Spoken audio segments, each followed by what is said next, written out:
Animal classification यानी क्या? Animals का क्लासिफिकेशन, मतलब इतने सारे एनिमल्स है तो उनको हम लोग किस तरीके से क्लासिफाई करेंगे, that is the whole point that we are learning in this particular chapter. ठीक है, तो एनिमल क्लासिफिकेशन में क्या होता है? Formation of groups and sub groups of animals by taking into account their similarities,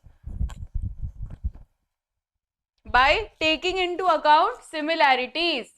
okay, तो यहाँ पर हम लोग यही चीज पढ़ रहे हैं, what is animal classification? Formation of groups, देखो मेरे साथ आप लोग को रिपीट करना है, formation of groups and sub groups of animals by taking into account their similarities and differences. ऐसे नहीं कि सिर्फ हम लोग सिमिलैरिटीज देख रहे हैं, हम लोग को डिफरेंसेस भी देखने पड़ेंगे कि क्या चीज सही है, क्या चीज मिलती जुलती है और कौन सी चीज मिलती जुलती नहीं है। तो that is similarities and differences, जिससे हम लोग एनिमल क्लासिफिकेशन कर सकते हैं। अब ये जो एनिमल क्लासिफिकेशन है बेसिकली हम लोग प्रीवियस क्लासेस में, मतलब जब हम लोग छोटे थे तो तभी ये 5 किंगडम क्लासिफिकेशन तो पढ़ा ही रहेगा, यस और नो।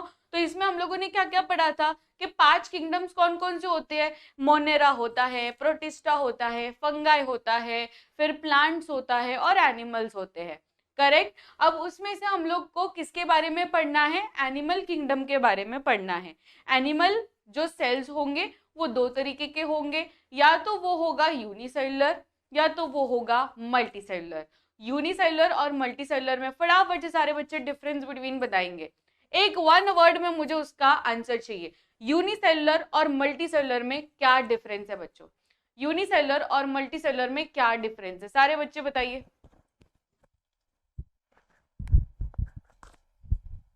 यूनिसेलुलर और मल्टीसेलुलर में क्या डिफरेंस है? बहुत ही बढ़िया। यूनिसेलुलर मतलब यूनी मतलब क्या? 1, तो ओनली 1 सेल इज देयर तो यूनिसेलुलर। मल्टी मतलब क्या? बहुत सारे, राइट। तो मल्टी सेलुलर में क्या होगा? बहुत ज्यादा। तो यूनिसेलुलर मतलब एक ही सेल से बना रहेगा, जैसे कि अमीबा हो गया, पैरामेशियम हो गया, ये सारे होते हैं यूनिसेलुलर। दूसरा होता है मल्टी सेलुलर, जिसमें बहुत सारे सेल्स आएंगे, जैसे कि हम लोग में बहुत सारे सेल से बना रहता है। तो यूनिसेलुलर एंड मल्टी सेलुलर के बेसिस पे हम लोग डिवाइड करेंगे। पर उससे पहले हिस्ट्री ऑफ क्लासिफिकेशन जान लेते हैं, यानी कौन कौन से साइंटिस्ट ये पूरे हिस्ट्री में आए थे जिन्होंने बोला कि यार क्लासिफिकेशन तो जरूरी है। नहीं तो पहले क्या होता था कि सारे एनिमल्स को ऐसे एक साथ देखते थे, कॉकरोच भी एक एनिमल, बटरफ्लाई भी एक एनिमल, ह्यूमंस भी एक एनिमल, पर अभी हम लोग क्लासिफिकेशन कर रहे हैं। तो ये स्टार्ट कहां से हुआ? ये स्टार्ट हुआ एरिस्टोटल से, ठीक है। इसके ऊपर एमसीक्यू आया हुआ है एग्जाम में, इसके भी मैं आपको पास्ट ईयर के पेपर्स दिखाऊंगी किस तरीके से क्वेश्चन आता है इस पर्टिकुलर चैप्टर से, ये भी हम लोग करने वाले हैं, ठीक है। पर उससे पहले आप लोग नोट डाउन करते जाइए एकदम फटाफट से, ठीक है। फिर से हम लोग अभी राजधानी एक्सप्रेस पकड़ेंगे और एकदम फास्ट स्पीड में करेंगे क्योंकि काफी लेंदी चैप्टर है ये। एरिस्टोटल जो है, एरिस्टोटल ने आर्टिफिशियल मेथड किया था, ये आपको डायरेक्ट मैच द फॉलोइंग में आएगा। एक जगह आपको आर्टिफिशियल मेथड दिया रहेगा और एक जगह आपको एरिस्टोटल दिया रहेगा, तो दोनों का जोड़ी बनाने का है, ठीक है। एरिस्टोटल आर्टिफिशियल मेथड याद रहेगा, कैसे याद रखेंगे? ए एरिस्टोटल ए, आर्टिफिशियल ए, याद रख सकते हैं। Aristotle artificial, okay.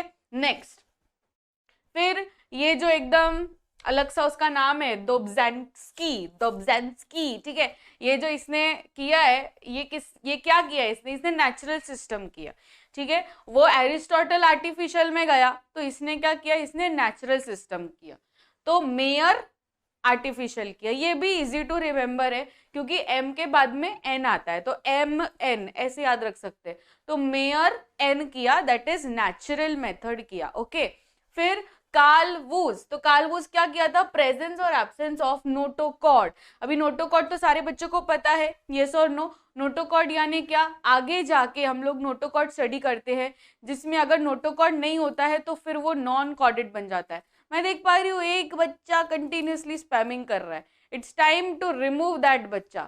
और अभी भी मैं एक वार्निंग दे देती हूँ, अगर स्टॉप नहीं हुए ना स्पैमिंग करना तो फिर टीम को बोलना पड़ेगा ये जो स्पैमर है उसको रिमूव करो, तो चुपचाप समझ जाओ, ठीक है। तो इसमें कार्ल वूज जो है, कार्ल वूज क्या किया था? प्रेजेंस और एब्सेंस ऑफ नोटोकॉर्ड, कि जिसके पास नोटोकॉर्ड है उसको आप कॉर्डेट में डाल दो, जिसके पास नोटोकॉर्ड नहीं है उसको नॉन कॉर्डेट में डाल दो।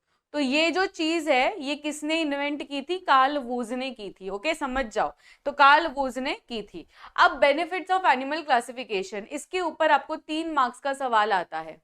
ये 3 मार्क्स का सवाल आता है कि व्हाट आर द बेनिफिट्स या what are the advantages that we get through animal classification. हम लोग एनिमल क्लासिफिकेशन कर रहे हैं, पर इससे हमको क्या फायदा हो रहा है?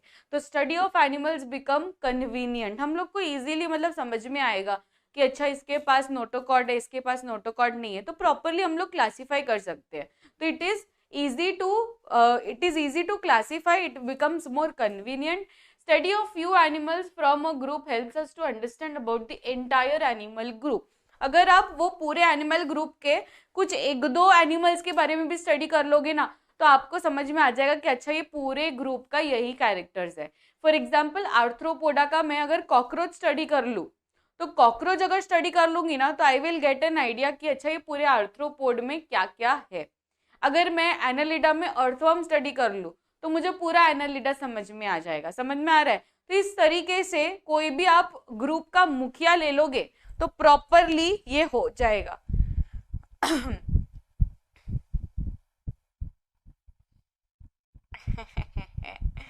Thank you Saurabh.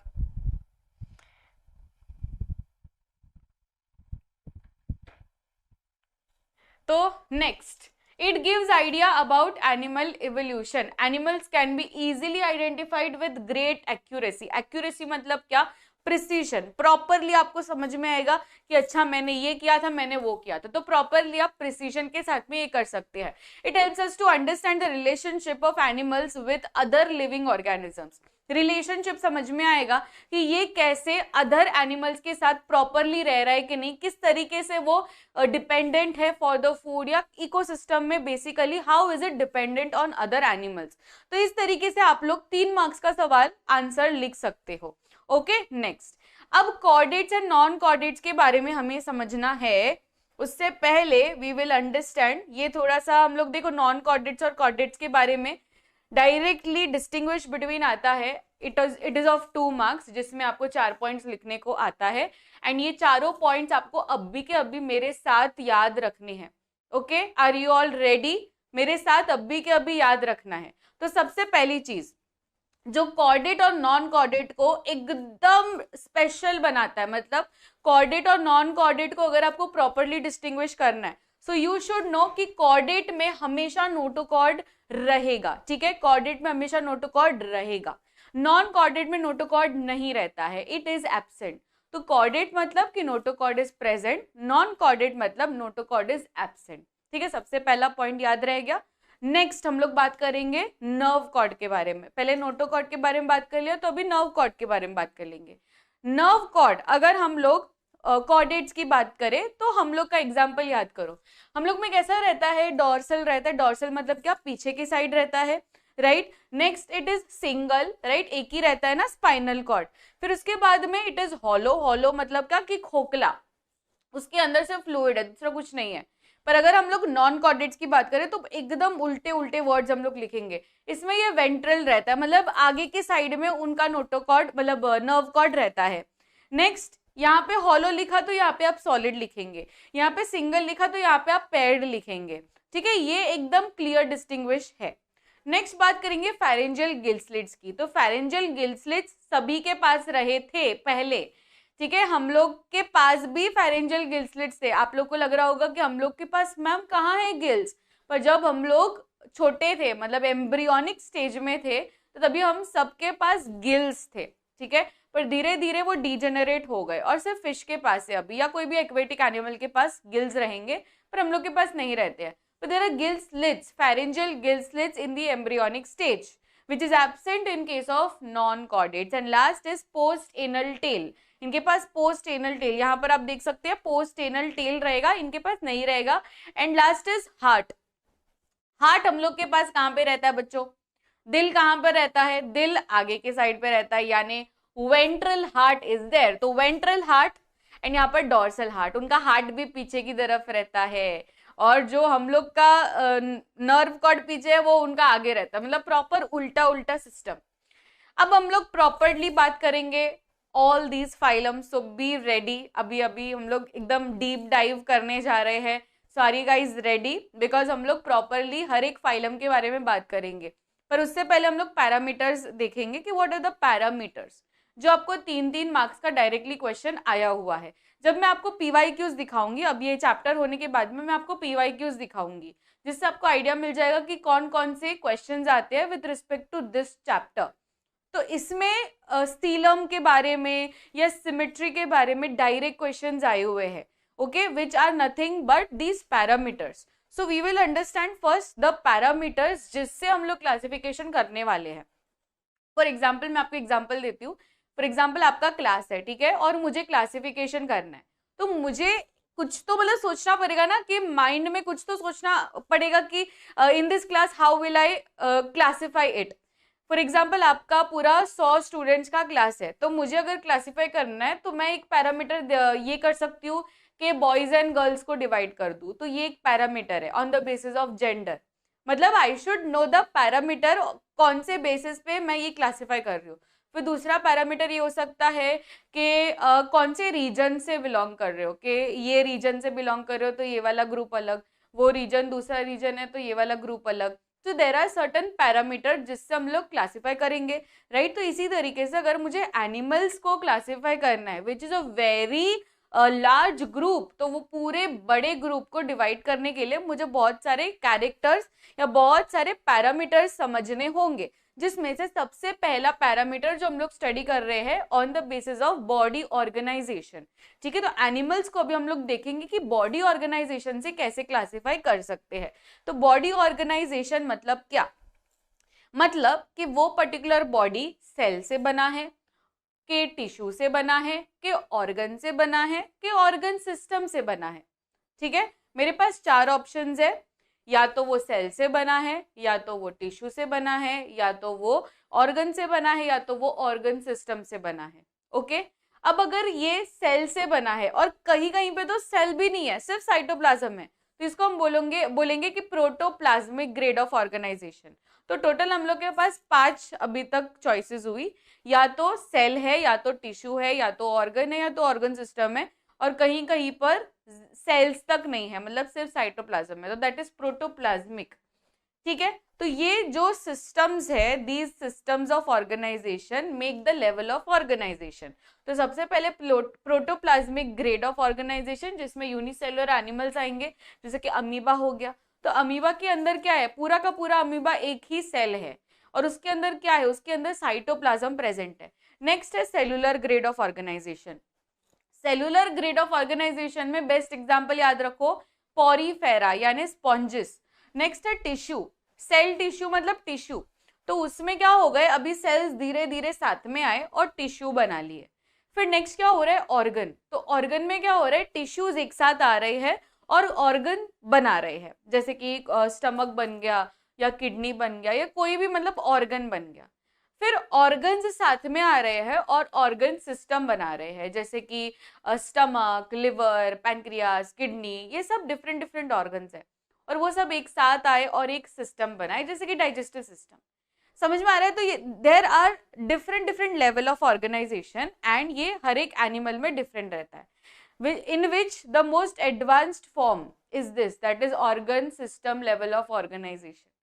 Organ system सबसे मेन है जो हम लोग में प्रेजेंट है, ठीक है। तो ऑर्गन सिस्टम मतलब human beings and other higher animals, जो हायर एनिमल्स रहते हैं ना, उसमें ऑर्गन सिस्टम रहता है, और जो सबसे प्रिमिटिव रहता है उसमें प्रोटोप्लाज्मिक एंड सेलुलर ग्रेड में ही खत्म हो जाता है। तो ये रहा प्रोटोप्लाज्मिक, ठीक है। प्रोटोप्लाज्मिक में आप देख सकते हैं अमीबा, पैरामेशियम। इसके अंदर क्या है बच्चों? इसके अंदर सिर्फ और सिर्फ साइटोप्लाज्म भरा पड़ा है। तो this is the most basic form of cellular grade of organisation, ठीक है। कोई भी ग्रेड ऑफ ऑर्गेनाइजेशन का एकदम basic form is protoplasmic grade of organisation.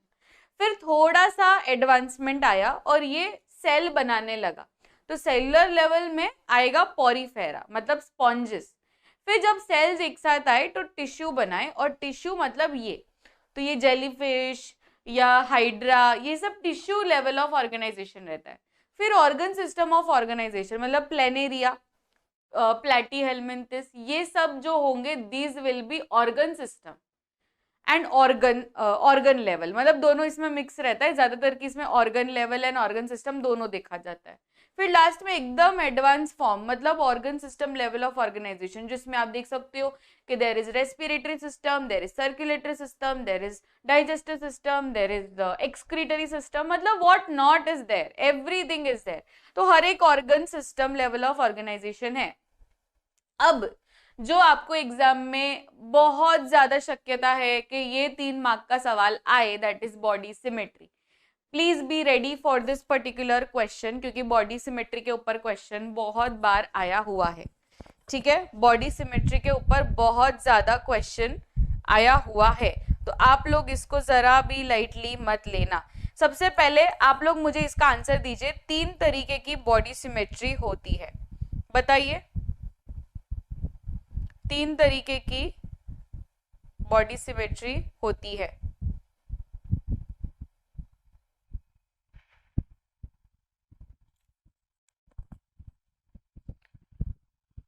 Vertebrate column अलग है और नोटोकॉर्ड अलग है।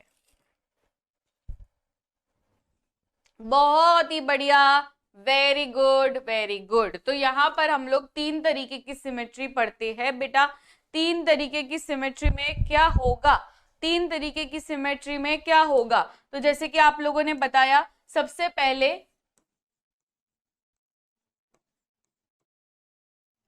3 तरीके की सिमेट्री है हमारे पास, उसमें से सबसे पहले रहेगा एसिमेट्री, यानी इसमें कोई भी प्लेन में काटो आपको मिल जाएगा वो पर्टिकुलर, ठीक है, it will like cut into half, कोई भी आप प्लेन से काटो, एसिमेट्रिकल। दूसरा होगा बाइलैटरली सिमेट्रिकल, यानी बाइलैटरल, 2 हिस्सों में काटना। एंड तीसरा होता है रेडियल सिमेट्रिकल, रेडियल यानी पिज्जा कटिंग, है ना। आप लोग को तो मतलब पता ही है कि मैं फूड का एग्जाम्पल ही देने वाली हूँ, और क्या ही दूंगी मैं। तो बाइलैटरल सिमेट्रिकल में क्या होगा कि it will divide into 2 pieces, ठीक है, एकदम मिडिल लाइन में काटेंगे और 2 पीस में डिवाइड हो जाएगा। रेडियल सिमेट्री में कैसा होता है, उसको आप लोग ऐसे रेडियली काटोगे, that will be radially symmetrical. Bilateral मतलब ऐसे बीच से काटोगे, और एसिमेट्रिकल मतलब कोई भी शेप का रहने दो, आप कहीं से भी काटो, वो हो जाता है एसिमेट्रिकल। ठीक है, तो asymmetrical, radial symmetrical and bilaterally symmetrical. Asymmetrical मतलब इसमें कोई भी ऐसा सिमेट्री फिक्स नहीं रहती है, पर इसका आपको एग्जाम्पल याद रखना है। ठीक है, एग्जाम्पल मतलब आंख बंद करके भी एग्जाम्पल अगर कोई पूछे तो पता होना चाहिए। एसिमेट्रिकल मतलब क्या, एसिमेट्रिकल मतलब एनी प्लेन में आप काटो वो कट जाएगा। इसमें एग्जाम्पल अमीबा का लिखकर आ जाएंगे। ठीक है, नेक्स्ट है हम लोग का रेडियल सिमेट्रिकल। रेडियल सिमेट्रिकल में क्या करेंगे, रेडियल सिमेट्रिकल में आप बहुत सारे मल्टीपल प्लेन्स में काटो तो भी वो कट जाएगा, दैट इज जेलीफिश हो गया या हाइड्रा हो गया, ये सब आ जाएंगे इन द रेडियल सिमेट्री। फिर इसमें स्टारफिश भी इसी का एग्जाम्पल है। लास्ट इज बाइलैटरल सिमेट्री, जो इसे बीच से काटोगे तो ही कटेगा, एग्जाम्पल ह्यूमंस। ठीक है, तो ये सब हो गया सिमेट्री के बारे में। अभी हम लोग जर्म लेयर्स के बारे में डिस्कस करेंगे, तो जर्म लेयर्स के ऊपर भी क्वेश्चन आ सकता है। Can you all write the answer. तो जर्म लेयर्स क्या होते हैं, germ layers are embryonic layers. ठीक है, इसमें से सारे के सारे ऑर्गन्स आते हैं।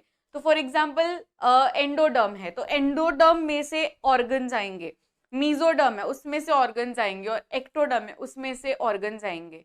तो जब कोई भी जाइगोट एम्ब्रियोनिक स्टेज में रहता है तो तभी इस तरीके का स्ट्रक्चर रहता है, पर धीरे धीरे उसका एम्ब्रियोनिक डेवलपमेंट हो रहा है, तो हर एक जो जर्म लेयर है वो एक ऑर्गन बनाएगा, एक क्या बहुत सारे ऑर्गन वो लोग बनाते हैं।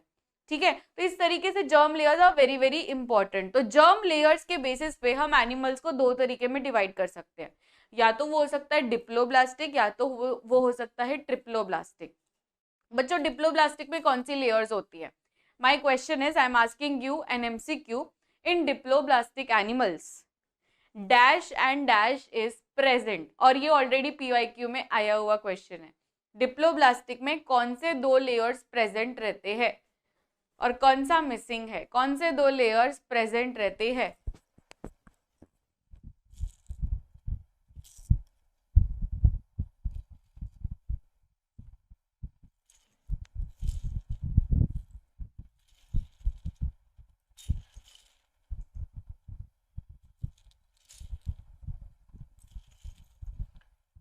चलो चलो, लाइक्स अभी तक नहीं हुए हैं, लाइक्स कर दीजिए सारे बच्चे। चलो बस अभी और थोड़ा सा लाइक बाकी है, थोड़ा सा हम लोग कम रह गए। Very good. यहाँ पर जो बच्चे कह रहे हैं कि ectoderm and endoderm are present, that is correct. तो एक्टोडर्म एंड एंडोडर्म ये दोनों लेयर्स रहते हैं in case of diploblastic animals.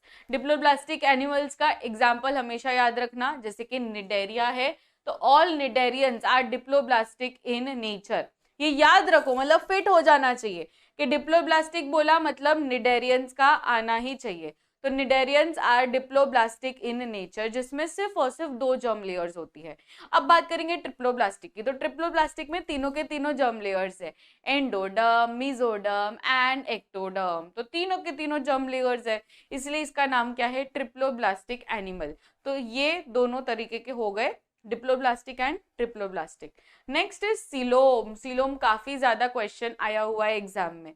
तो सीलोम मतलब क्या, सीलोम मतलब कैविटी, मतलब खाली जगह। ठीक है, सीलोम मतलब क्या, कैविटी यानी खाली जगह। अब ये जो खाली जगह है उसके बेसिस पे हम लोग 3 तरीके के टाइप्स बनाते हैं। या तो ये हो सकता है नो सीलोम, जहां पर जरा भी स्पेस नहीं होगा, जहां पे जरा भी कैविटी नहीं होगी, तो नो सीलोम जब भी होगा that will be called as acoelomate. ठीक है, that will be called as acoelomate. देखो यहाँ पर absence of coelom, example Porifera, Cnidaria and Platyhelminthes. फिर थोड़ा थोड़ा सीलोम रहेगा तो उसको हम बोलेंगे स्यूडोसिलोमेट। स्यूडोसिलोमेट में एस्किलमेंथिस का आना चाहिए। And last is true coelomate. True coelomate में हम लोग प्रॉपरली इसमें डाल रहे हैं सिलोम, यानी खाली जगह प्रॉपरली इसमें आ रही है। तो हम लोगों ने 3 तरीके के यहाँ पर एनिमल्स देखे, acoelomate, pseudocoelomate and true coelomate. Acoelomate मतलब एब्सेंस ऑफ सिलोम, सूडोसिलोमेट मतलब थोड़ा थोड़ा सिलोम, एंड ट्रू सिलोमेट मतलब प्रॉपर इसमें सिलोम रहेगा। नेक्स्ट प्रॉपर्टी, सेगमेंटेशन के बेसिस पे भी मैं एनिमल्स को डिवाइड कर सकती हूँ। सेगमेंटेशन इज द प्रॉपर्टी जिसमें आप लोग को सेगमेंट्स दिखाई देते हैं, internal as well as external. ठीक है, अगर मैं अर्थवर्म की स्किन देखूं तो स्किन को अगर मैं माइक्रोस्कोप में देखूंगी सो आई विल अंडरस्टैंड कि यार इसके ऊपर प्रॉपरली बैंड्स बने हैं। या तो माइक्रोस्कोप के बिना भी अगर आप ध्यान से देखोगे तो आपको ये सारे बैंड्स दिखाई देंगे अर्थवर्म के ऊपर। तो अर्थवर्म सिर्फ ऊपर के लेयर में नहीं दिखाता ये बैंड्स, अगर आप उसकी स्किन खोलकर देखोगे ना तो उसके इंटरनल सेगमेंटेशन भी रहते हैं। तो सेगमेंटेशन यानी क्या, this property of showing the bands, of showing the segments is called as segmentation. The segmentation is the phenomena in which the body of animals is divided into segments which are small similar units. Body with segments is called as segmented body. इसमें best example हमेशा याद रखना, that is annelida. Annelida मतलब earthworm. Earthworm सभी को याद रहेगा, ये सेगमेंटेशन में हमेशा याद रखना, आप लोग भूल सकते ही नहीं हो कि एनालिडा, अभी फिल इन द ब्लैंक्स आ जाएगा directly, dash phylum shows segmented body, तो क्या लिख कर आओगे, सेगमेंटेशन मतलब इस तरीके का बॉडी। तो ये अर्थवर्म का ही रहता है। और अर्थवर्म कौन से फाइलम से बिलोंग है, कौन से फाइलम से बिलोंग है बताइए, अर्थवर्म का फाइलम क्या है, यस, नहीं सिलोम नहीं रहता है पॉरीफेरा में।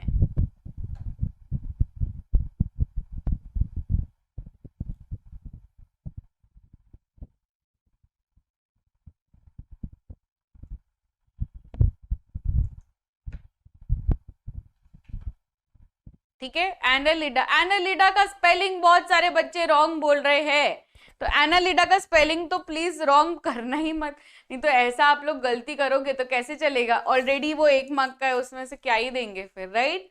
तो अभी हम लोग प्रॉपरली सारे के सारे जो भी पैरामीटर्स थे वो एकदम अच्छे से समझ चुके हैं। Now it's the time to understand कि कौन कौन से फाइलम हम लोग करने वाले हैं। तो देर आर टोटल दीज और फाइलम्स। तो यहाँ पर हम लोग कौन कौन से फाइलम डिस्कस करेंगे। सबसे पहले पॉरीफेरा। तो यहाँ पर देखिए ये चार्ट काफी इंपॉर्टेंट है, बिकॉज ये एक चार्ट से ना पूरा का पूरा चैप्टर हम लोग कंप्लीट कर सकते हैं। I will tell you how.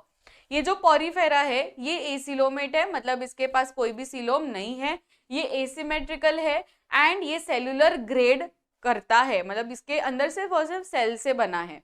ठीक है, तो ये हो गया हम लोग का प्रॉपर्टी। फिर निडेरिया, निडेरिया मतलब सेकेंड वाला फाइलम। तो ये क्या रहता है, ये एसिलोमेट, ये अगेन एसिलोमेट है, रेडियल सिमेट्री मतलब इसका पिज्जा कटिंग होगा और टिश्यू ग्रेड ऑफ ऑर्गेनाइजेशन है। फिर तीसरा जो है दैट इज प्लेटीहेल्मिंथेस, अगेन ये एसिलोमेट है पर यहाँ पर बाइलैटरल सिमेट्रिकल देखा जाएगा and again it will have organ level of organisation. Next यहां से लेकर लास्ट तक आपको सारे के सारे मिलेंगे सूडोसिलोमेट या ट्रू सिलोमेट। फिर उसके बाद में आपको एडवांसमेंट देखने को मिलेगा, पर यहां तक जो भी चीजें है ना, यहां तक सिर्फ और सिर्फ थोड़ा थोड़ा ऐसे लोअर स्टैंडर्ड का देखने को मिलता है। अब हम लोग फाइनली स्टार्ट कर रहे हैं with the phylum porifera. Are you guys ready? Yes. तो पॉरीफेरा के बारे में हम लोग स्टडी कर रहे हैं। आप लोग टेक्स्ट बुक खोलकर बैठना, बिकॉज बहुत सारी ऐसी चीजें होंगी जो आपको डायरेक्टली अंडरलाइन करते जाना है। ठीक है, मैं आपको पॉरीफेरा के बारे में बताऊंगी और अंडरलाइन करते जाना है। लेट मी चेक, हम लोग अगर टेक्स्ट बुक से ही पढ़ सकते हैं तो वो तो एकदम बेस्ट रहेगा, राइट? टेक्स्ट बुक रीडिंग ही करते हैं फिर।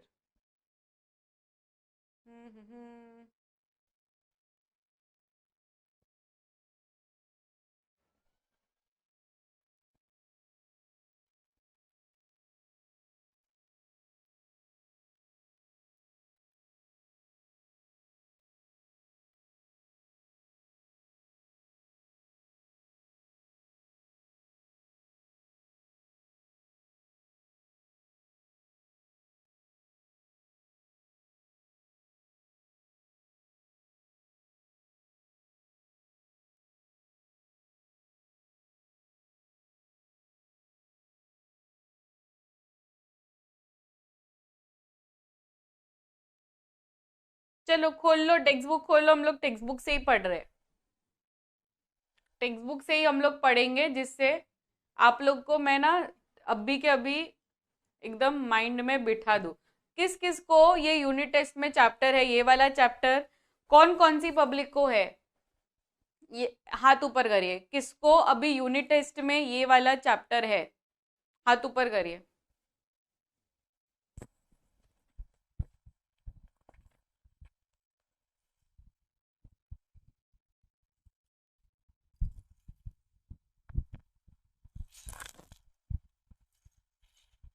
ओके, बहुत सारे बच्चे यहाँ पर है जिसको यूनिट टेस्ट में है।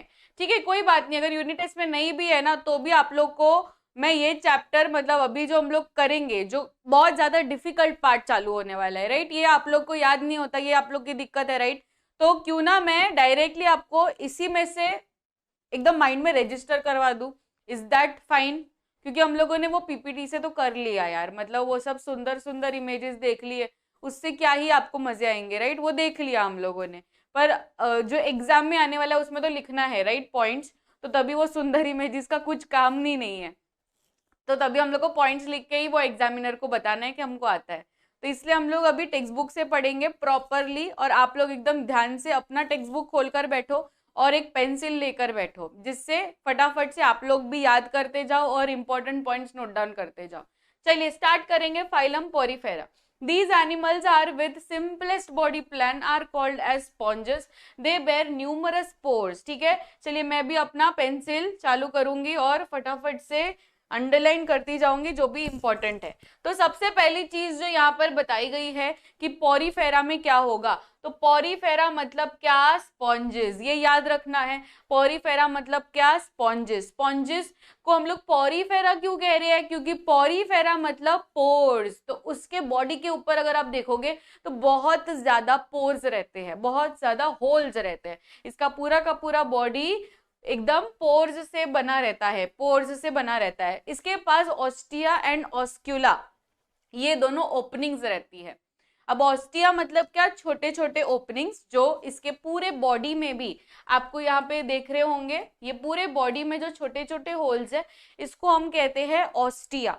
ऑस्क्यूलम या ऑस्क्यूला मतलब वो एक सिंगल ओपनिंग जिसमें से वो जो मतलब उसको हम लोग कह सकते हैं माउथ ऑफ द स्पॉन्ज। ठीक है, तो इसे हम कहते हैं ऑस्क्यूला। दीज आर एक्वेटिक एनिमल्स, ये सिर्फ और सिर्फ पानी में रहते हैं, राइट? ये स्कूबा डाइविंग करोगे तो आपको एकदम अच्छी तरीके से वो स्पॉन्जेस दिखाई देंगे। These are aquatic animals. Most of the animals are marine and few of them are fresh water. Most of the animals are asymmetrical. तो अगर आपको पूछ लिया कि इनका सिमेट्री बताओ भाई, बताइए, तो ये और आया भी है, मैं ऐसे खाली बना नहीं रही हूँ क्वेश्चन, ये ऑलरेडी आया हुआ है, डायग्राम बेस्ड क्वेश्चन, वो भी यही वाला डायग्राम दिया था वो लोग ने, और उसको 3 ऐसे क्वेश्चन पूछ लिए थे कि identify the phylum to which this animal belong. तो क्या बोलोगे, ये एनिमल कौन से फाइलम से बिलोंग करता है? तो ये एनिमल पॉरीफेरा से बिलोंग करता है, करेक्ट। फिर नेक्स्ट क्वेश्चन पूछा था कि इसका सिमेट्री बताओ, tell me the symmetry of this animal. तो सिमेट्री क्या है इस चीज का, ये एनिमल का सिमेट्री क्या है? पॉरीफेरा है तो ऑब्वियसली एसिमेट्रिकल ही रहेगा, राइट। फिर आपको पूछा था what is the level of organisation of this animal. तो लेवल ऑफ ऑर्गेनाइजेशन क्या है बच्चों, ये किस चीज से बना है? ये सिर्फ और सिर्फ सेल से बना है, तो सेलुलर ग्रेड ऑफ ऑर्गेनाइजेशन इसका आंसर रहेगा। तो most of the animals have asymmetrical body. These animals have special types of cell जिसे हम कहते हैं कॉलर सेल्स। ये काफी इंपॉर्टेंट है, इसको आप लोग एकदम हाईलाइट कर दो, कॉलर सेल्स को हाईलाइट कर दो। कॉलर सेल्स के ऊपर ट्रू और फॉल्स आया हुआ है क्वेश्चन में। तो what are the specialised cells which are present in porifera. तो स्पेशल सेल्स इसके पास रहते हैं which are called as collar cells, जो उसके कॉलर साइड में रहते हैं, इसलिए उसका नाम हो जाता है कॉलर सेल्स, ठीक है। तो कॉलर सेल्स है। These animals are always attach to substratum. Substratum मतलब क्या, कोई ना कोई पत्थर, तो उसको कोई ना कोई पत्थर लगता है, नहीं तो उसके बिना वो नहीं जीवित रहता, तो उसको कोई पत्थर लगता है जिसके ऊपर वो पूरी जिंदगी वहीं पे एकदम स्टैचू जैसे रहता है। तो it is attach to the substratum, it does not show locomotion, hence these are called as sedentary animals. अब यहाँ पर देखो, आप लोग को लग रहा हो ये तो कितनी मामूली लाइंस है मैम, इसमें क्या ही मतलब इंपॉर्टेंट है, पर ये जो 3 लाइंस है ना, इसमें से आपको गिव रीजन आ सकता है कि porifera are called as sedentary animals. तो आपको बताना है कि क्यों इसको सेडेंटरी एनिमल्स बोल रहे हैं। तो ये 3 लाइन में एक गिव रीजन बन सकता है, और बहुत इजी भी है, आप लोग अच्छे से आंसर इसका लिख सकते हो। नेक्स्ट आ जाओ, their spongy body is supported by spicules. ये बहुत इंपॉर्टेंट है, जो इनका बॉडी स्ट्रक्चर आप देखोगे ना, उसके अंदर स्पिक्यूल्स रहते हैं, और ये स्पॉन्ज का सबसे बड़ा डिस्टिंग्विशिंग फीचर रहता है, सबसे इंपॉर्टेंट फीचर रहता है कि इनके अंदर जो स्केलेटन है it is made up of spicules. तो this is made up of calcium carbonate और सिलिका। ये याद रखना, ये जो स्पिक्यूल्स है ये किस चीज से बने हैं, ये कैल्शियम कार्बोनेट से बने हैं। These animals feed upon small organisms taken in their body along with water. क्योंकि ये देखो आजू बाजू पानी है, तो वो पानी लेते हैं और उसी के अंदर जो भी न्यूट्रिएंट्स है वो अंदर जा रहे हैं उसके अंदर। These animals reproduce by budding and asexual reproduction. हम लोगों ने बडिंग ऑलरेडी देख लिया था कल के ही लेक्चर में, लाइफ प्रोसेसेस पार्ट 2 में हम लोगों ने देखा था कि बडिंग क्या है, it is asexual reproduction, right. तो ये बडिंग से अपना रिप्रोडक्शन करता है, और अगर उसको सेक्सुअल रिप्रोडक्शन करना है तो भी ये कर सकता है with the help of gametes, पर मेजॉरिटी ये एसेक्सुअल रिप्रोडक्शन से अपना कर लेता है बडिंग, ठीक है। Besides they have good ability of regeneration also. मतलब अगर ये स्पॉन्ज का ये पार्ट टूट गया ना, तो वो ऑटोमेटिकली ये पार्ट खुद से बना लेगा, दैट इज रीजनरेशन। तो ये रीजनरेशन भी कर लेता है। अब बच्चों इसमें से एग्जाम्पल्स आपको याद रखने हैं, साइकॉन एंड यूस्पोंजिया, ये याद रहेगा सभी को। बाकी के अगर आप याद नहीं करना चाहते हो दैट इज फाइन, पर साइकॉन एंड यूस्पोंजिया आप लोग भूलना नहीं है, ठीक है। साइकॉन एंड यूस्पोंजिया सभी को याद होना ही चाहिए। Is this understood? Next phylum में जाए हम लोग, दैट इज निडेरिया या सिलेंट्रेटा। अब सभी के ना ये डायग्राम जो बाजू में दिए हैं उसके ऊपर नजर घुमा लेनी है, बिकॉज आपको डायग्राम बेस्ड क्वेश्चंस आते हैं ये एनिमल क्लासिफिकेशन चैप्टर से, मैंने बहुत देखे हैं। एनिमल क्लासिफिकेशन से डायग्राम बेस्ड क्वेश्चन बहुत आए हैं। तो आपको किसी का भी डायग्राम दे देंगे और बोलेंगे ये कौन से फाइलम से आता है, कॉकरोच का दे देंगे फोटो, या बटरफ्लाई का दे देंगे फोटो, या अर्थवर्म का फोटो दे देंगे, बोलेंगे कि कौन से फाइलम से है।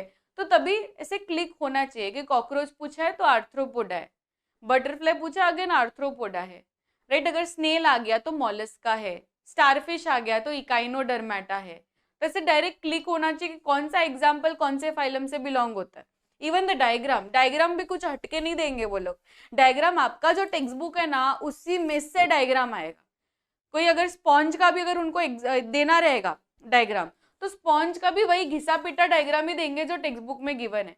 स्टारफिश का भी अगर देना होगा तो वो लोग गूगल वाला डायग्राम नहीं देंगे, वो टेक्स्ट बुक में जो है वही देने वाले। So why not to focus on these diagrams which are already there in the text book. तो एक बार नजर घुमा लेनी है कि डायग्राम कौन कौन से है साथ साथ में। तो अभी हम लोग निडेरिया देख रहे हैं, ये डायग्राम देख लो आप लोग, ये किसका डायग्राम है, ये हाइड्रा का डायग्राम है, ठीक है। ये किसका डायग्राम है, ये हाइड्रा का डायग्राम है। हाइड्रा कौन से फाइलम से बिलोंग करता है, सिलेंट्रेटा या निडेरिया। अब इसको नाम क्यों ये दिया ये समझते हैं। सबसे पहले सिलेंट्रेटा का ये मीनिंग जानते हैं। तो सिलेंट्रेटा मतलब क्या, सिलिंड्रिकल। तो इनका जो बॉडी रहता है that is cylindrical in nature, that is correct. Next है निडेरिया। निडेरिया मतलब क्या कि इनके पास नीडोब्लास्ट करके ना स्टिंगिंग सेल्स रहते हैं, मतलब डंक मारने वाले सेल्स। कोई भी अगर आ गया तो उसको ऐसे डंक मारेगा और डायरेक्टली एकदम इंस्टेंट में वो मर जाएगा। तो ये होते हैं नीडोब्लास्ट जो उसको एकदम मरा देते हैं। तो body of this animals is cylindrical, इसलिए इसका नाम क्या है बच्चों, सिलेंट्रेटा। पर कभी कभी ये अम्ब्रेला शेप के भी होते हैं, जैसे कि jellyfish. Jellyfish is not cylindrical, it is umbrella shape. तो यहाँ पर मुझे दो फेजेस देखने को मिलेंगे, या तो ये होगा सिलेंड्रिकल इन शेप या तो ये होगा अम्ब्रेला शेप, ठीक है। अगर ये सिलेंड्रिकल होगा, चलिए अभी मेरा एक क्वेश्चन है, देखती हूँ कौन इसका आंसर बता सकता है कि अगर ये सिलेंड्रिकल है तो ये कौन सा स्टेज है। Because there are two stages in cnidaria, एक होता है पॉलिप, एक होता है मेड्यूसा। तो सिलेंड्रिकल कौन सा एंड अम्ब्रेला वाला कौन सा, चलिए बताइए, सिलेंड्रिकल कौन सा एंड अम्ब्रेला वाला कौन सा। एवरीवन, अब यहाँ पर 500 बच्चे हैं, मुझे 500 कमेंट्स तो लीस्ट में लीस्ट दिखने ही चाहिए। चैट बॉक्स मतलब पूरा हैंग हो जाना चाहिए आप लोगों के आंसर से। तो चलिए आंसर लिखिए कि क्या होगा, इसका आंसर लिखिए एवरीवन। 500 कमेंट्स मुझे अभी के अभी चाहिए। कोई भी बच्चा ऐसे बैठना नहीं चाहिए। आप लोग कोई नेटफ्लिक्स का सीरीज तो देख नहीं रहे हो, है ना, आप लोग यहाँ पर पढ़ाई कर रहे हो, तो ऐसा थोड़ी चलेगा। ये आलू खाएगा, आलू खाएगा, तुझे खिलाऊंगी मैं, ठीक है ना, बार बार स्पैमिंग बंद कर।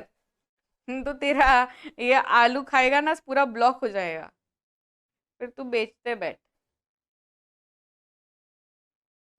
बेटा पढ़ाई नहीं करोगे ना तो फिर फ्यूचर में आलू ही बेचना पड़ेगा, दूसरा कुछ चारा नहीं बचेगा तुम्हारे पास। तो अभी से प्रैक्टिस मत करो, आलू खाओगे आलू खाओगे। हाँ, तो पॉलिप मतलब क्या, वेरी गुड। तो जो भी बच्चे कह रहे हैं पॉलिप मतलब, यस, पॉलिप एंड मेड्यूसा है हमारे पास दोनों। तो पॉलिप मतलब क्या, पॉलिप मतलब सिलेंड्रिकल एंड मेड्यूसा मतलब क्या, अम्ब्रेला शेप। तो दो स्टेजेस है हमारे पास, पॉलिप एंड मेड्यूसा, ठीक है, पॉलिप एंड मेड्यूसा। तो पॉलिप मतलब सिलेंड्रिकल एंड मेड्यूसा मतलब अम्ब्रेला शेप, ठीक है। Most of these animals are marine, यहाँ पर भी आपको मरीन वाटर वाले दिखेंगे। ये कहाँ पे रहते हैं, ये पानी में रहने वाले ही है। Only few are fresh water. Body of this animals is radially symmetrical and diploblastic. Diploblastic रहते हैं, कैसे रहते हैं ये, डिप्लोब्लास्टिक रहते हैं। ये तो हम लोगों ने डिप्लोब्लास्टिक वाला टॉपिक करे थे तभी याद रख दिया था, राइट। हम लोगों ने क्या याद रखा था कि डिप्लोब्लास्टिक में निडेरिया लिख के आएंगे, डिप्लोब्लास्टिक में निडेरिया लिख के आएंगे, तो बस यही लिखा है, फिर से रिपीट हुआ है। तो ये होते हैं डिप्लोब्लास्टिक। मैं ये डिप्लोब्लास्टिक पे क्यों फोकस कर रही हूँ, बिकॉज ये ऑलरेडी PYQ आया हुआ है, इसलिए जब भी मैं इसी का क्वेश्चन आपको दिखाऊंगी तब मैं आपको दिखाऊंगी कि यार डिप्लोब्लास्टिक पे क्वेश्चन आया है। तो डिप्लोब्लास्टिक याद रखना, सिर्फ एक ही याद रखना है, डिप्लोब्लास्टिक में बाकी कोई है ही नहीं, डिप्लोब्लास्टिक में निडेरिया है, ठीक है, ये याद रखेंगे। Next, cnidoblast bearing tentacles. अभी ये निडेरिया इसका नाम क्यों पड़ा, इसका रहस्य है ये। तो निडेरिया इसका नाम इसलिए पड़ा क्योंकि इसके पास नीडोब्लास्ट करके स्टिंगिंग सेल्स रहते हैं उनके टेंटिकल्स में।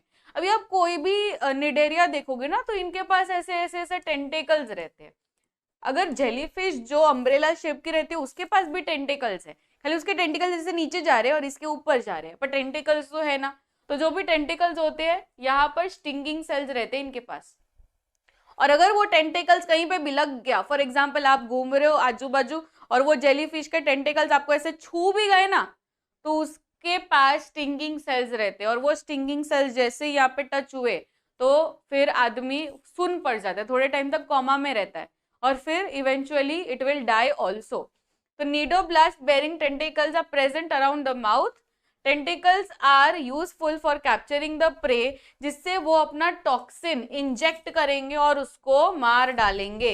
तो it is very very helpful for injecting the toxin. ठीक है, तो इसमें एग्जाम्पल्स हम लोग को क्या क्या याद रखना है, हाइड्रा का एग्जाम्पल तो मतलब याद रखना ही रखना है। और ये फाइजेलिया आया हुआ है एग्जाम में, फाइजेलिया आया हुआ है, मैच द फॉलोइंग में आया है, fill in the blanks MCQ में नहीं आया, मैच द फॉलोइंग में आया है। फाइजेलिया एक तरफ लिखा है और फिर वो फाइलम के नाम लिखे, एनालिडा, आर्थ्रोपोडा, फिर मॉलस्का, फिर निडेरिया। तो इसका आंसर क्या रहेगा, निडेरिया। तो ऐसे ऐसे आपको ट्रिक करेंगे। तो फाइजेलिया, हाइड्रा या कोरल्स, ये कोरल्स भी बहुत इंपॉर्टेंट है। तो ये सब क्या है, ये सब के सब निडेरियंस है। ओके, थर्ड फाइलम, अभी हम लोग थर्ड फाइलम में देखेंगे। देखो इसका भी डायग्राम याद रख के जाना, ये क्या सी एनीमोन है और ये कोरल है, इसको हम लोग ब्रेन कोरल भी बोलते हैं। देखो ये ब्रेन जैसा दिख रहा है ना, इसलिए तो इसके डायग्राम्स खाली ऐसे नजर घुमाते जाना है। नेक्स्ट बात करेंगे हम लोग प्लैटीहेल्मिन्थिस की। प्लैटीहेल्मिन्थिस के डायग्राम्स देख लो। देखो ये कौन है, ये लिवर फ्लूक है। कौन है ये, लिवर फ्लूक है। Liver fluke is also Platyhelminthes. फिर ये टेप वर्म है और ये क्या है, ये प्लेनेरिया है। देखो सभी के दिए गए हैं ना नाम, तो आप लोग यहाँ पर देखते जाइए, लिवर फ्लूक, ये प्लेनेरिया, ये टेप वर्म, ये सारे के सारे क्या है, प्लैटीहेल्मिन्थिस। मैंने आप लोग को प्लैटीहेल्मिन्थिस मतलब एक शॉर्टकट बताया था, ट्रिक टू रिमेम्बर, कि ये कैसे होते हैं। चलो मैं एक्शन कर रही हूँ, आप लोग बोलो हाँ, ये किस चीज का एक्शन है, ये कैसे रहते हैं। ये यहाँ पे मैं फाफड़ा बनाने का एक्शन नहीं कर रही हूँ, बोलो फाफड़ा कैसा रहता है, एकदम एकदम पतला। तो ये कैसे रहते हैं, ये कैसे वर्म्स है, ये चपटे वर्म्स है, ये फ्लैट वर्म्स है। तो इतने चपटे रहेंगे तो इनके पास रहेगा क्या स्पेस, नहीं रहेगा ना। तो इसमें हम लोग क्या लिखेंगे, गर्व से लिखेंगे these are acoelomates, right, these are acoelomates. तो दीज आर एसिलोमेट्स यहाँ पर आप देख सकते हैं, दीज आर एसिलोमेट। और सबसे पहली लाइन यहाँ पर क्या लिखनी है, दीज आर फ्लैट वर्म्स, एकदम फ्लैट रहते हैं वो, इसलिए इसका नाम क्या है, प्लैटीहेल्मिन्थिस। हेल्मिन्थिस मतलब क्या, हेल्मिन मतलब वर्म, प्लैटी मतलब फ्लैट, तो फ्लैट वर्म्स इसका आंसर रहेगा। ये लोग कैसे रहते हैं ना, ये ज्यादातर की एंडो पैरासाइट्स रहते हैं, मतलब ये पैरासाइट बनना पसंद करते हैं। पैरासाइट मतलब दूसरे के ऊपर ऐसे चढ़ जाएंगे और फिर उसी का खाना खाते बैठेंगे। तो ये लोग ऐसे रहते हैं, जैसे कि टेप वर्म पेट में कीड़े हो जाते हैं, फिर लिवर फ्लूक, ये भी लिवर के अंदर रहते हैं। तो ये मतलब ऐसे कोई ना कोई बीमारी कॉज करते हैं। These are triploblastic. ट्रिप्लोब्लास्टिक मतलब तीनों की तीनों जर्म लेयर्स है इसके पास, क्योंकि डिप्लोब्लास्टिक सिर्फ और सिर्फ निडेरिया है। उसके बाद में अभी यहाँ से लेकर जो भी आपको दिखाई देंगे ना, स्टिल कॉर्डेट्स, सारे के सारे होंगे ट्रिप्लोब्लास्टिक, ये गारंटी। तो सिर्फ और सिर्फ इतना याद रखना कि डिप्लोब्लास्टिक में निडेरिया आता है, फिर उसके बाद में सारे में यही डायलॉग बोलना है, these are triploblastic, these are triploblastic, बस इसमें भी ट्रिप्लोब्लास्टिक। फिर these animals are hermaphrodite. Hermaphrodite मतलब इसके पास दोनों सेक्स ऑर्गन्स रहेंगे, they will have female reproductive system as well as male reproductive system in one organ itself. ठीक है, इसमें एग्जाम्पल्स याद रखना, प्लेनेरिया, प्लेनेरिया का मैच द फॉलोइंग तो आता ही है और बहुत सिंपल है। प्लेनेरिया एक तरफ तो दूसरी तरफ क्या होना चाहिए, प्लैटीहेल्मिन्थिस। टेपवर्म एक तरफ तो दूसरी तरफ प्लैटीहेल्मिन्थिस। लिवर फ्लूक एक तरफ तो दूसरी तरफ प्लैटीहेल्मिन्थिस। तो इसके एग्जाम्पल्स हमको याद रखनी है। नेक्स्ट बात करेंगे एस्केलमेंथिस के ऊपर। एस्केलमेंथिस, अभी ये कैसे रहते हैं बच्चों, कौन से वर्म्स रहते हैं, ये कौन से वर्म्स रहते हैं, अभी ये भी वर्म्स ही है, ये कोई अलग चीज नहीं है, राइट, ये भी वर्म्स ही है। पर ये कौन से वर्म्स है, ये चपटे वर्म्स नहीं है, ये है राउंड वर्म्स, राइट, ये है राउंड वर्म्स। अभी राउंड वर्म्स है तो इसके अंदर आप लोग स्पेस तो डाल सकते हो, थोड़ा थोड़ा तो स्पेस डाल सकते हो, राइट। फ्लैट वर्म्स जैसा तो नहीं है केस कि जरा भी नहीं है स्पेस, इसमें है थोड़ा थोड़ा स्पेस, तो इसमें हम लोग थोड़ा थोड़ा ही स्पेस डालेंगे। तो जब हम लोग थोड़ा थोड़ा स्पेस डालते हैं तो उसको हम लोग क्या बोलते हैं, सूडोसिलोमेट। तो इसमें आप लोग को ये वर्ड दिखेगा, दैट इज सूडोसिलोमेट। सूडोसिलोमेट का मतलब क्या है, थोड़ा थोड़ा स्पेस है उसके पास, ठीक है। इसमें अगेन आप लोग क्या बोलोगे, दीज आर ट्रिप्लोब्लास्टिक, राइट, यहाँ से आप लोग सारे के सारे बोलेंगे ट्रिप्लोब्लास्टिक। ये लोग फ्री लिविंग, एंडोपैरासाइट, सब कुछ मतलब अलग अलग जगह में अलग अलग रहते हैं। And these are round worms, these are round worms. ये आपको ट्रू और फॉल्स आ सकता है कि एस्केलमेंथिस आर फ्लैट वर्म्स, तो बोलेंगे false. Right, these are round worms. Next इसमें एग्जाम्पल याद रखेंगे, एस्कैरिस, फिलेरियल वर्म, ये दोनों तो बहुत इंपॉर्टेंट, एस्कैरिस तो सबसे ज्यादा इंपॉर्टेंट। एस्कैरिस ये पूरे एस्केलमेंथिस का ना एकदम मुखिया है वो, एस्कैरिस। तो एस्कैरिस भूलना नहीं है, एस्केलमेंथिस का है ये। ओके, नेक्स्ट अभी इसका भी आप देख लो, डायग्राम देख लो इसका। अगर आपको ये डायग्राम आए और आपको बोले कि ये कौन से फाइलम के हैं, तो ये लोग एस्केलमेंथिस के हैं, और इसमें मेल फीमेल अलग अलग रहता है। देखो ये मेल वर्म और ये फीमेल वर्म।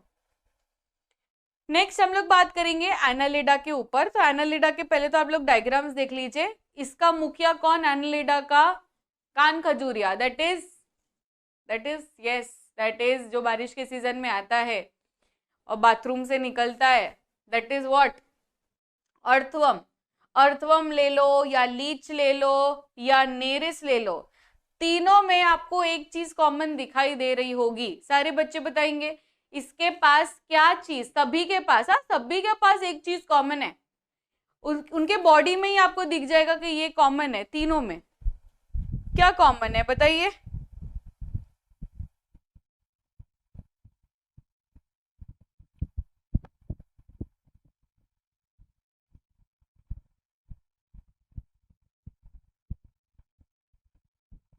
सेगमेंटेशन, बहुत ही बढ़िया।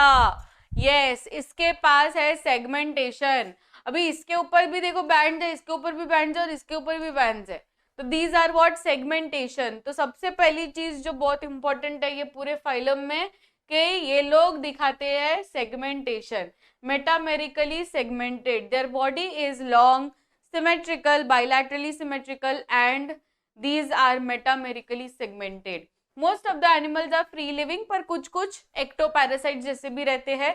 these are ट्रिप्लोब्लास्टिक, मैंने कहा ना अभी सब में ये डायलॉग मारना है, these are ट्रिप्लोब्लास्टिक।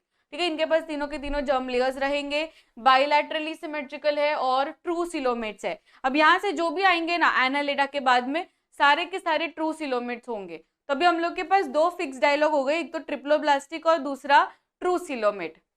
क्योंकि ये सूडोसिलोमेट का सिलसिला सिर्फ एस्केलमेंथिस तक था, उसके बाद में जो भी अभी आएगा सबके पास प्रॉपर सिलोम रहता है, दैट इज ट्रू सिलोमेट। ठीक है, अब इसके पास एक क्यूटिकल रहता है। This is also very important कि आप अगर अर्थवर्म का बॉडी देखोगे तो एकदम शाइनी मॉइस्ट रहता है, and that is very important because earthworm अपना जो रेस्पिरेशन आप बोल सकते हो वो स्किन से करता है, तो उसका स्किन हमेशा मॉइस्ट होना बहुत ज्यादा जरूरी है। तो स्किन के ऊपर एक क्यूटिकल रहता है जो उसका हमेशा हाइड्रेटेड, और स्किन एकदम हाइड्रेटेड रखता है। ठीक है, ये मतलब खुद एक डॉटन की का ये मॉइस्चराइजर यूज करता है। बोलो देखो अर्थवर्म, एंड हम लोग को देखो। नेक्स्ट अभी हम लोग बात करेंगे आर्थ्रोपोडा के ऊपर।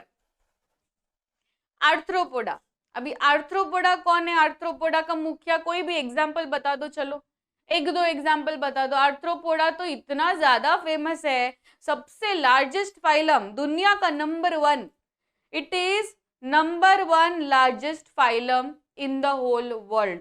तो Arthropoda is number 1 in case of population, इसलिए आप लोग इसमें भर भर के एग्जाम्पल लिख सकते हो। बताइए, बहुत सारे एग्जाम्पल्स हैं।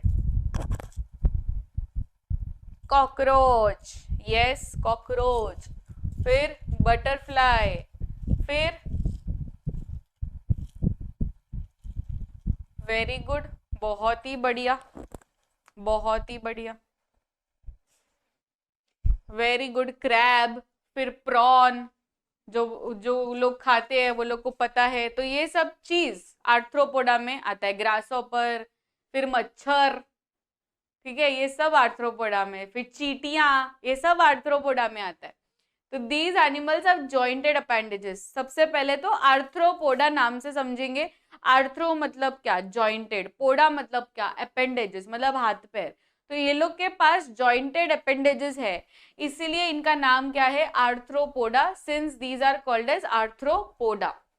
अब प्लैनेट अर्थ की बात करें तो हाईएस्ट नंबर ऑफ एनिमल्स इसी में से आते हैं, यानी ये नंबर 1 पोजीशन पे, यानी लार्जेस्ट फाइलम रहता है पूरी दुनिया का। These animals are found in the types of habitats ranging from the deepest ocean या highest mountain। मतलब ये इतना बड़ा फाइलम है ना कि इसका कोई ऐसा फिक्स लोकेशन है ही नहीं। ये माउंटेन में भी रह लेगा, ये पानी में भी रह लेगा, ये हवा में भी रह रहा है, जैसे मच्छर हवा में रह रहा है, राइट। तो there is a vast variety of habitats, इसका बहुत ज्यादा वास्ट वेराइटी है। Triploblastic eucoelomate bilaterally symmetrical, right. ये तो मतलब अभी फिक्स डायलॉग हो गए। ये काफी इंपॉर्टेंट है, दीज हैव काइटिनस एक्सोस्केलेटन, ठीक है। आर्थ्रोपोडा का अगर आप बॉडी देखोगे ना तो पूरा का पूरा एक टफ मटेरियल से बना है, दैट इज काइटिनस एक्सोस्केलेटन। इसको आप लोग मार्क कर लीजिए कि आर्थ्रोपोडा का जो स्केलेटन है ये किस चीज से बना है, तो it is made up of chitinous exoskeleton, ये याद रहेगा, chitinous exoskeleton. These animals are unisexual, unisexual मतलब क्या, मेल अलग फीमेल अलग, ठीक है, तो इसको हम कहते हैं यूनिसेक्सुअल। तो अभी हम लोग समझेंगे कि व्हाट आर द एग्जाम्पल्स। तो ये कुछ एग्जाम्पल्स है, आसानी से याद रख सकते हैं, cockroach, butterfly, spider, crab, scorpion, मतलब बहुत इजी है, ठीक है, ये आसानी से हम लोग एग्जाम्पल्स याद रख सकते हैं, मच्छर वगैरह सब कुछ। ओके,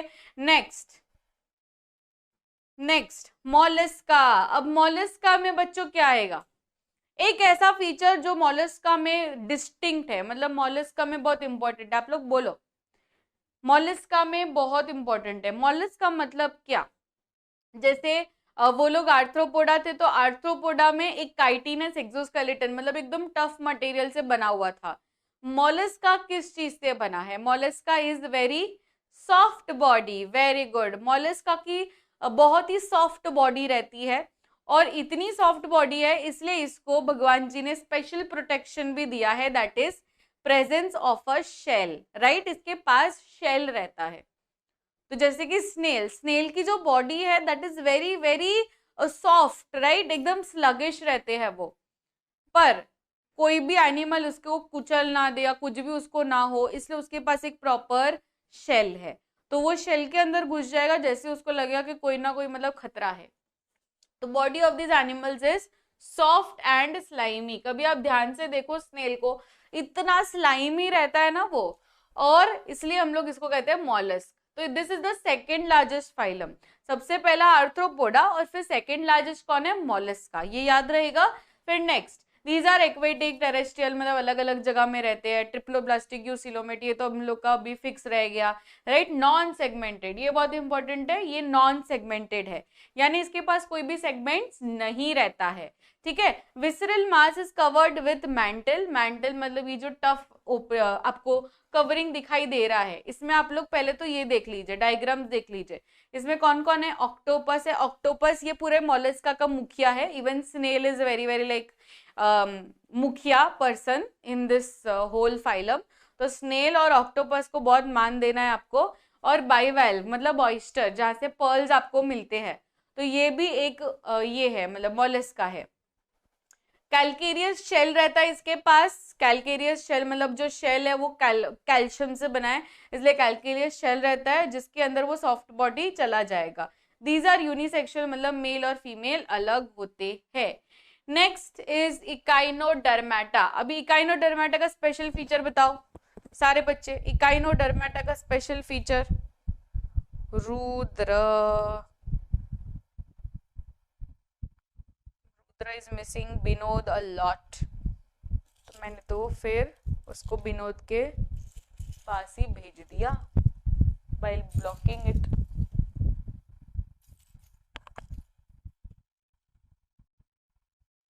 शिफा क्या हुआ, कहाँ जाना है आपको, ये कब खत्म होगा, एनीवन टेल मी।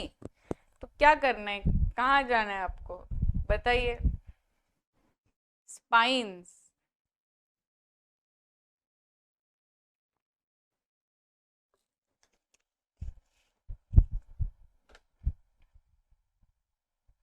यस, बहुत ही बढ़िया।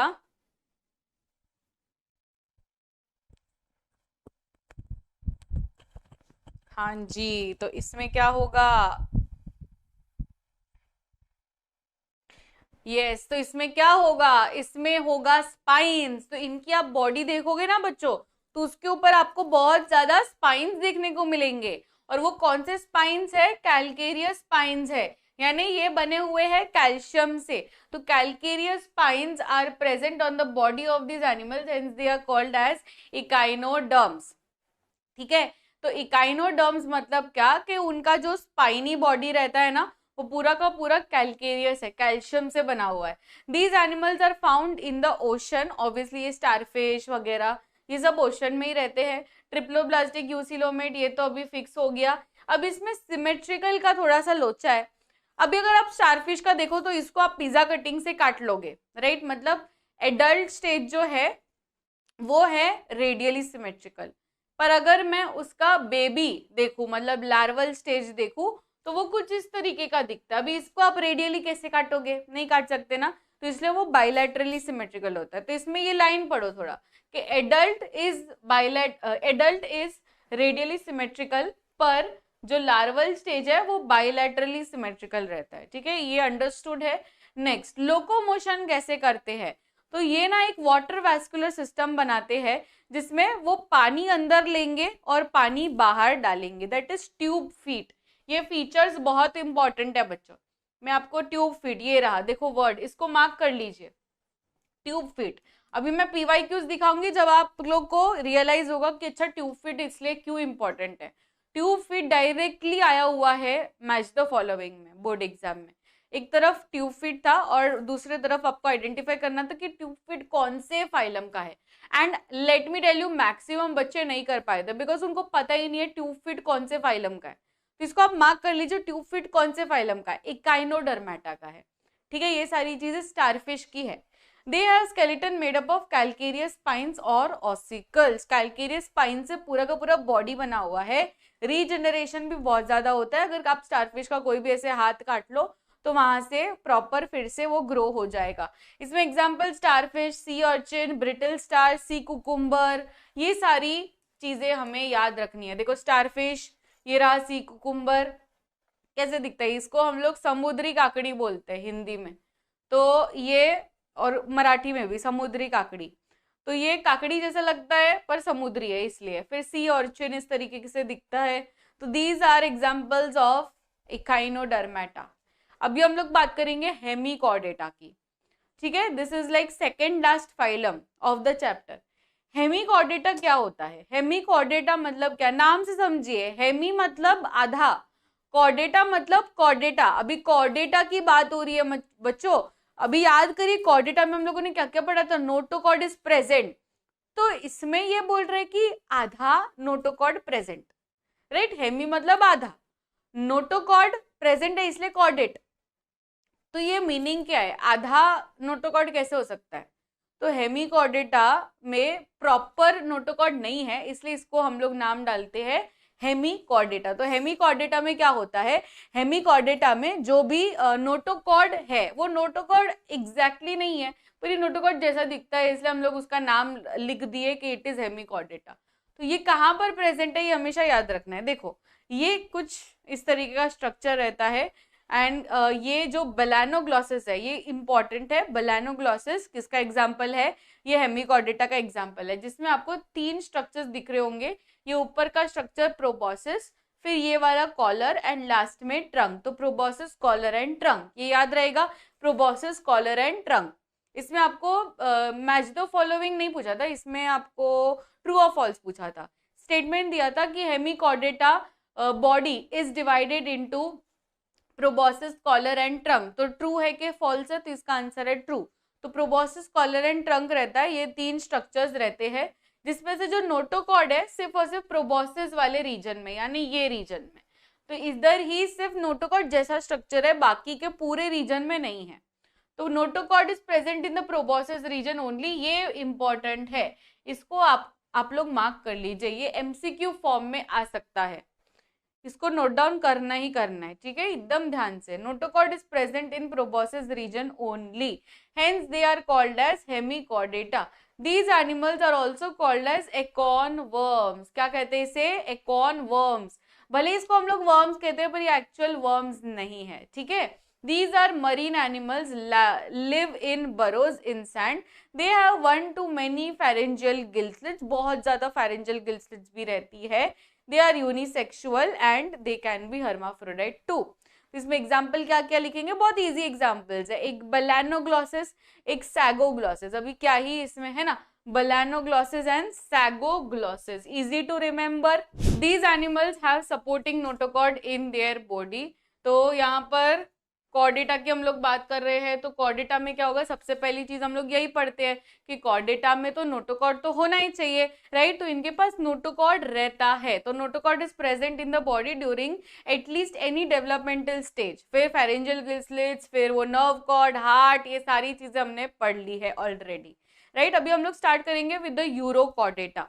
तो देर आर सर्टन मतलब डिफरेंट डिफरेंट ग्रुप्स यहाँ पर सब फाइलम, जैसे कि यूरोकॉर्डेटा हो गया, फिर सेफेलोकॉर्डेटा हो गया, और लास्ट में हम लोग वर्टिब्रेटा पढ़ेंगे, जिसमें वो fishes, amphibian, reptile, Aves, mammal सब कुछ पढ़ेंगे। पर उससे पहले हम लोग को पढ़ना है व्हाट इज यूरोकॉर्डेटा। तो यूरोकॉर्डेटा में the body is covered by skin और tunic. Larvae of these animals are freely swimming and notochord is present only in the tail reason.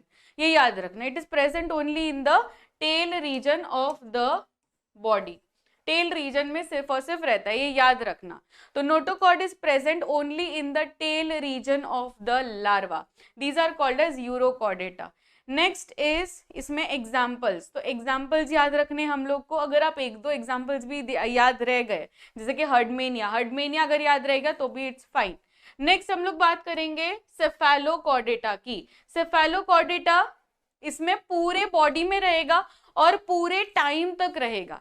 Urochordata और सेफेलोकॉर्डेटा में क्या था डिफरेंस, के यूरोकॉर्डेटा में सिर्फ टेल रीजन में था, वो भी लार्वल रीजन में, पर सेफेलोकॉर्डेटा पूरे बॉडी में और वो भी पूरे के पूरे टाइम तक। इसमें एग्जाम्पल है एम्फियोक्सिस, ठीक है, एग्जाम्पल क्या है, एम्फियोक्सिस। फिर नेक्स्ट है लास्ट में वर्टिब्रेटा। तीसरा क्या है सब फाइलम, वर्टिब्रेटा। तो in these animals notochord is replaced by vertebral column, vertebral column से ये रिप्लेस हो चुका है। Next is in these animals head is well developed, brain is protected by cranium, endoskeleton is either cartilaginous और bony, some chordates are jawless whereas some are with jaws। तो जब jawless होता है तो इसे हम कहते हैं अग्नाथा, एंड जब जॉ के साथ रहता है तो इसे हम कहते हैं ग्नाथोस्टोमाटा। Okay, next Cyclostomata. अभी हम लोग वर्टिब्रेटा प्रॉपरली स्टार्ट कर रहे हैं, तो स्टार्ट करेंगे विद द साइक्लोस्टोमाटा। साइक्लोस्टोमाटा मतलब क्या, कि इनका जो जॉ रहता है ना वो जॉलेस रहता है, ठीक है। इनका मतलब आप माउथ देखोगे तो वो पूरा का पूरा जॉलेस रहता है। These animals have jawless mouth provided with sucker, their skin is soft and without any scale, paired appendages are there and endoskeleton is cartilaginous. Most of the animals are ectoparasite. सबसे पहले इसमें class हम लोग Pisces के बारे में कर रहे हैं, तो क्लास पाइसेस में क्या होगा, these are cold blooded animals. Pisces क्या रहते हैं, देखो इसमें देखो पर्टिकुलरली पाइसेस है, amphibians, reptiles, aves and mammals, ये 5 लोग हैं। उसमें से पाइसेस कैसे रहते हैं, मतलब फिशेस रहते हैं। इसमें कुछ रहते हैं बोनी फिशेस, कुछ रहते हैं cartilaginous fishes, so that depends. ये होते हैं कोल्ड ब्लडेड। कोल्ड ब्लडेड मतलब अपना टेम्परेचर मेंटेन नहीं कर पाते हैं। इनके पास रहेंगे फिन्स एंड इनके पास रहेंगे गिल्स। इनका बॉडी रहता है स्पिंडल शेप, बिकॉज उनको कट करना है पानी, ठीक है। ये फिन्स रहेंगे, एवरीथिंग ठीक है। Exoskeleton it is in the form of cartilage और बोन। जैसे कि मैंने 2 तरीके के फिश रहते हैं, तो अगर बोनी फिश है तो बोन से बना रहेगा, अगर कार्टिलेजिनस फिश है तो कार्टिलेज से बना रहेगा, correct. Next, respiration occurs with gills. तो यहाँ पर गिल्स से रेस्पिरेशन हो रहा है, जैसे कि रोहू, pomfret, sea horse, shark etcetera. Next है एम्फीबियंस। क्लास एम्फीबियंस के बारे में अभी हम लोग पढ़ रहे हैं। तो एम्फीबियंस में क्या होगा, ये लोग दोनों जगह रहते हैं, ठीक है। ये पानी में भी रहते हैं और ये लैंड में भी रहते हैं। तो पानी में भी रहते हैं और ये लैंड में भी रहते हैं, और यहाँ पर 2 तरीके के अपेंडेजेस होंगे। एक्सोस्केलेटन इज एब्सेंट, यहाँ पर एक्सोस्केलेटन इनके पास नहीं रहता है। Skin is without any derivative and usually kept moist for respiration, because बच्चों फ्रॉग जो है ना वो स्किन से भी रेस्पिरेशन कर सकता है, लंग से भी कर सकता है। तो यहाँ पर इनके पास डिफरेंट डिफरेंट वेज है जिससे ये अपना रेस्पिरेशन कर रहे हैं। External ear is absent but tympanum is present, neck is absent. Example frog, toad, salamander etcetera. Class reptiles. अभी क्लास रेप्टीलिया की बात करें तो ये अगेन होते हैं कोल्ड ब्लडेड, एंड इनका जो आप ये देखेंगे, बॉडी देखेंगे तो पूरा का पूरा स्केल्स से बना हुआ है। देखो यहाँ पर स्केल्स से ये बना हुआ है, कोल्ड ब्लडेड तो है ही, पर इनका पूरा बॉडी एकदम स्केली रहता है, स्केल्स रहते हैं उनके बॉडी पे। एंड इसमें एग्जांपल्स क्या लिखेंगे, टॉर्टॉइज हो गया, ठीक है, लिजर्ड हो गया, चिपकली, क्रोकोडाइल, ये सारे के सारे आते हैं in case of reptiles. Next is Aves. अब एव्स मतलब क्या, बर्ड्स, ठीक है, एव्स मतलब क्या, बर्ड्स। तो बर्ड्स में क्या क्या आएगा बच्चों, बर्ड्स में देखो यहाँ पर आप इनकी बोन्स देखोगे ना, तो उसमें होल्स रहते हैं, and these are called as pneumatic bones.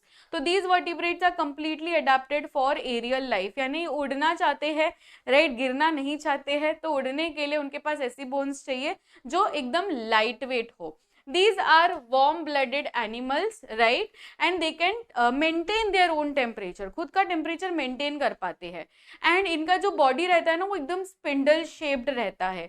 4 limbs are modified into wings, ठीक है। Exoskeleton is present in the form of feathers, क्योंकि इनके पास फेदर्स रहते हैं जिससे वो एकदम उड़ सकते हैं।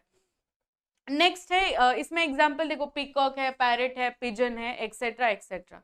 नेक्स्ट है मैमल्स। तो मैमल्स में क्या रहेगा, प्रेजेंस ऑफ मैमरी ग्लैंड्स, ये काफी इंपॉर्टेंट है, presence of memory glands. These are viviparous and these are warm blooded animals. Exoskeleton is present in the form of hairs और fur.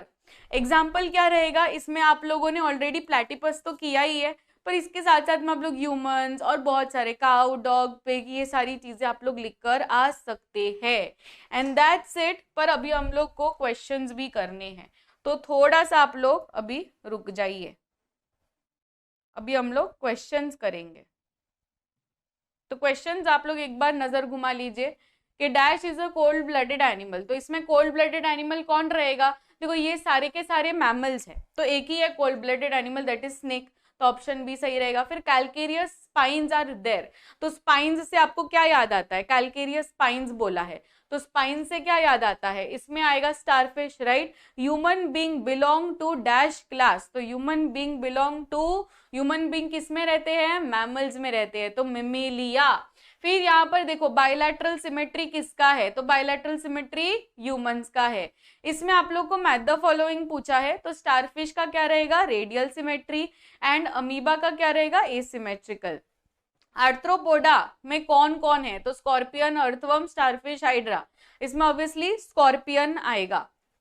नेक्स्ट, अभी देखो मैंने आपको बोला था ना कि इसमें डायग्राम बेस्ड क्वेश्चन ज्यादा देखे जाते हैं, तो डायग्राम आपको ये दे दिया या ये दे दिया, तो आपको पता होना चाहिए कि आइडेंटिफाई द फाइलम। अभी ये किसका डायग्राम है, ये ऑक्टोपस का डायग्राम है, राइट। तो इसका आइडेंटिफिकेशन करना है आपको, फाइलम का आइडेंटिफिकेशन करना है, तो इसका फाइलम का नाम क्या रहेगा, इकाइनोडर्मेटा, राइट। ये क्या है, स्टारफिश है, तो स्टारफिश अगेन, सॉरी ये इकाइनोडर्मेटा, ये ऑक्टोपस है, तो ऑक्टोपस क्या रहता है, मॉलस्का, करेक्ट। तो जब भी कोई डायग्राम दिया हो, उसका फाइलम क्या है, उसके पेक्यूलर कैरेक्टरिस्टिक्स क्या है, ये सारी चीजें हमें पता होनी चाहिए।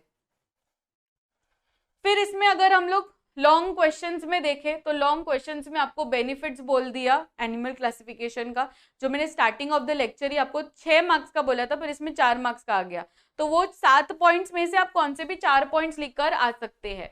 फिर इसमें आपको बोला है कि कैरेक्टरिस्टिक्स बोलना है और कौन से फाइलम से बिलोंग करते हैं वो बोलना है, तो कंगारू है, क्रोकोडाइल है, सी हॉर्स है, पेंगुइन है, फ्रॉग है, ये सारी चीजें उसको हम लोग आइडेंटिफाई करेंगे। फिर से देखो डायग्राम बेस्ड क्वेश्चन, इसका डायग्राम दिया और इसका डायग्राम दिया, ये किसका डायग्राम है, ये कॉकरोच का डायग्राम है, राइट। तो कौन सा फाइलम है, ये है आर्थ्रोपोडा, राइट। तो इसमें arthropoda, what is the exoskeleton made up of, सारे बच्चे बताएंगे, एक्सोस्केलेटन बताइए इस चीज का, किससे ये बना हुआ है, एक्सोस्केलेटन क्या है इसका, किसका है ये एक्सोस्केलेटन।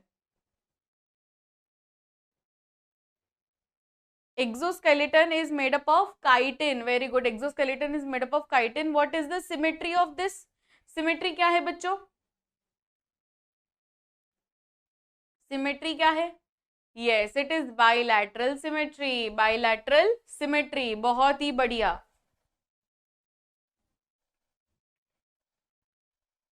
Bilateral symmetry. अब इसका बताइए, देखो फिर से डायग्राम बेस्ड क्वेश्चन है, ये जो डायग्राम है ये किस चीज का है, मतलब किसका है ये डायग्राम,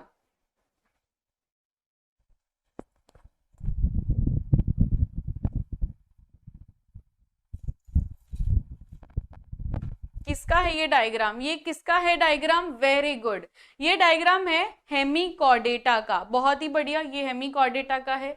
फिर ये किसका डायग्राम है? ये फ्रॉग का डायग्राम है। तो फ्रॉग मतलब एम्फिबियंस है, right? Yes.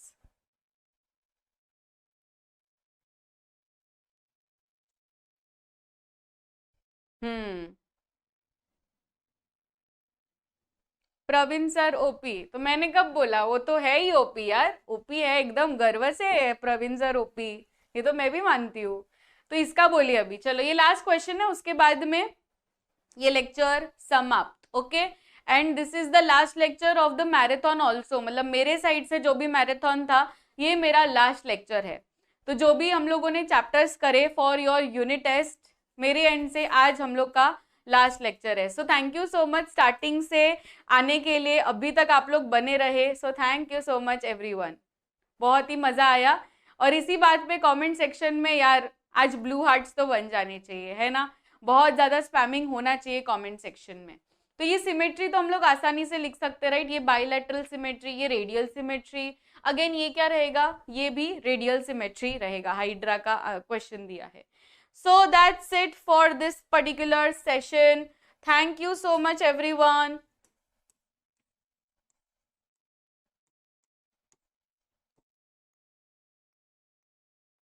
Thank you, thank you, thank you.